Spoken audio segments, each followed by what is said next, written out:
சுவாமி சித்பவானந்தரின் திருப்பராய்த்துறை ராமகிருஷ்ண குட்டில் என்ற கல்வி நிலையத்துக்கு பல லட்சங்கள் கொடுத்து உதவியவர் வாரியார். திருப்பராய்த்துறை தபோவனத்திற்கு மாதந்தோறும் 10,000 ரூபாய் அனுப்பி வைத்தார். வைலாமூர் பாரதி திரு கிருஷ்ணசாமி சர்மா என்பவர் ஒரு கிராமத்தில் ஆரம்ப பள்ளி ஆசிரியராக பணியாற்றி ஓய்வு பெற்றவர். அவருக்கு வில்லி பாரத பாடல்கள் முழுவதும் மனப்பாடமாக இருந்தன. வாரியாரின் சொற்பொழிவுகளை தவறாமல் கேட்பார்.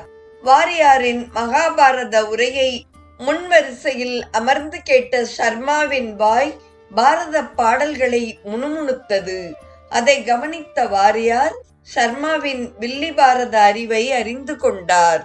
நிகழ்ச்சி நிறைவு பெற்றவுடன் வாரியார் கிருஷ்ணசுவாமி சர்மாவை அருகில் அழைத்தார்.